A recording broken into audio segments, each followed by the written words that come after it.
After my Chicago Bears, there probably isn't a head coaching vacancy that I was paying more attention to in this offseason more than the Oakland Raiders, because I really wanted to see what the philosophy was going to be of owner Mark Davis and general manager Reggie McKenzie. I wanted to see if they were going to break from kind of their traditional mold of doing things a certain way, and they were going to try and latch out, strike out, and do something different, make that type of statement hiring.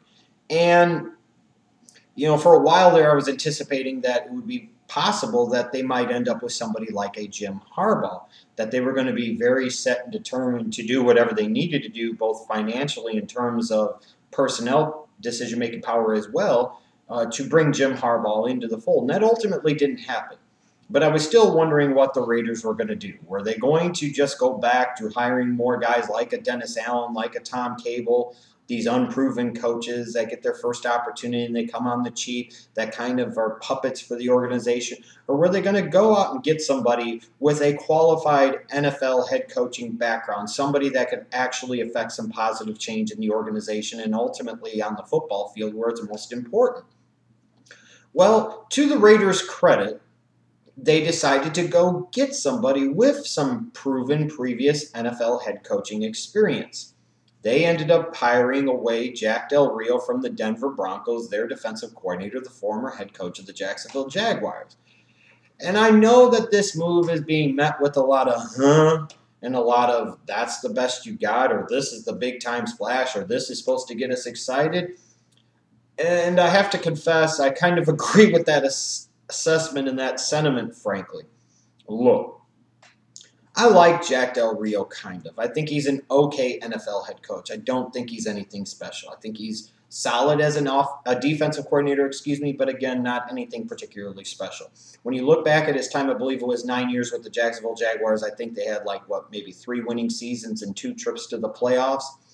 So he had a little bit of success, but not that much, and he never really had an answer at the quarterback position. Now, in part, maybe he was hindered by a incompetent clown as a general manager in Gene Smith, and that is very true indeed. Tyson Alualu, for example, Blaine Gabbert, for example.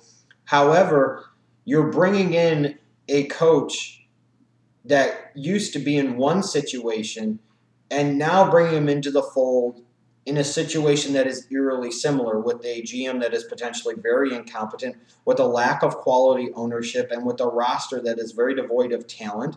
It just doesn't make a lot of sense to me. One of the knocks on Jack Del Rio as a head coach, even coming from the old Jaguars owner, Wayne Weaver, is that he wished Del Rio worked harder. As a head coach, he's the one that's supposed to set the example for the rest of the team. He's supposed to set the example for the rest of the coaching staff and the players with his work ethic and with his accountability. And that was a question, and that was a trouble in the past with a Jack Del Rio. And I realize that the Raiders organization thinks that this is the type of job for him. His family has ties to that Raiders organization. I believe his parents are season ticket holders and all of this crap. But at the end of the day, what does that really mean? To me, what this means is that Mark Davis is running the show. And we saw at the end of Al Davis's run in his life running the Raiders how disastrous that was. And he was a much more qualified football man. How disastrous that can be with his son, the less knowledgeable, less of a football guy, Mark Davis, running the show. This was clearly, to me, a situation where Mark Davis was making the ultimate call and not Reggie McKenzie. What I don't understand here from a Raiders standpoint is how this could be viewed as really, frankly, much of an improvement over Tony Sparano. You're taking a guy that had an offensive mindset, a guy that took over from the bum Dennis Allen and did some good things, especially in the last portion of the season as you went 3-3 in your last 6 games and built a little momentum perhaps heading into 2015. And you're replacing him with a guy that had a lot more talent on the defensive side of the ball, that got steamrolled in the Super Bowl and played very poorly against the Indianapolis Colts in the divisional round of the playoffs. A coach that only had 2 playoff appearances in his 9 seasons in Jacksonville. A situation that's very similar to this one. What I really in particular don't understand is that if you're going to go barking up the Denver Broncos coaching tree, why not put in a call and why not make a concerted effort to go after John Fox? If I'm going to go after an established NFL head coach, I'd much rather go after John Fox than I would a Jack Del Rio, because in this particular case especially, for a Raiders team that needs to establish credibility, and they need to make a statement. A John Fox is a much greater statement hiring than a Jack Del Rio is. Furthermore, when you look at a John Fox compared to a Jack Del Rio, John Fox has a reputation for turning teams around. He did it in Carolina in short order, and he did it with the Denver Broncos in incredibly short order, even before, frankly, Peyton Manning got into the damn fold. This is a guy that knows how to get to the playoffs. This is a guy that knows how to play some winning football and coach winning football teams. Now you sit there, and instead of going after him, you go after the guy that worked under him. If you're going to go there, then why not go all the way to the top? You would think a John Fox would resonate much more resoundingly as a positive statement for an organization than a Jack Del Rio would. And furthermore, if you weren't going to go after John Fox, then why not go after the Broncos offensive coordinator and Adam Gase?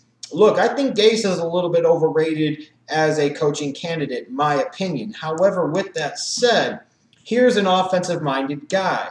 Your organization, while you've got talent on the defensive side of the ball, you believe in Derek Carr, you want to go with Derek Carr, then by God, you need to go with Derek Carr and be in on Derek Carr, and you need to do everything you can to help out Derek Carr. Bringing in somebody like a Jack Del Rio isn't going to accomplish that. Bringing in somebody like Jack Del Rio is just more the same old type of crap, just a more accomplished version of a Dennis Allen, frankly. Why not bring in an offensive-minded guy that can work with Derek Carr, that could help develop Derek Carr, that would force you to bring in some pieces to surround Derek Carr with in order to ensure he has every opportunity potentially to succeed? The Raiders just didn't do that. I don't know if this is just Mark Davis getting caught up in the fact that he thought Jack Del Rio was the guy. I don't know if this is Reggie McKenzie not having nearly the amount of power in the organization. At the end of the day, even he's handicapped because he still has to report to the owner who has final say-so on everything. I'm not really sure. But at the end of the day, typically when the owner has the final say-so, it doesn't go well from a personnel and front office standpoint. Football people need to have the football decision-making power. And this Jack Del Rio hiring, to me, if nothing else, signals that that's not the case, which signals more problems could potentially be ahead for this Raiders organization. Now, Del Rio and Jacksonville had some solid defenses and some mediocre offenses. Okay, well, what do you think he's going to have in Oakland?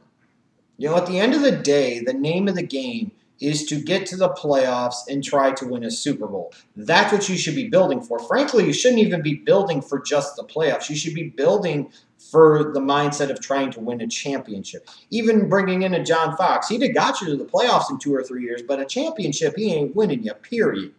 And he won't do it in Chicago either. Why not at least bring him in, at least get to something, at least get some type of traction, at least get some type of credibility back to that roster, use him as a placeholder to get that next guy. I don't view Jack Del Rio as that type of real placeholder, and I don't see where he is the type of guy that you can have a lot of faith and confidence in that is going to take you several levels up and ever get you to that point where you're going to be a championship contending team. This was a puzzling move to me.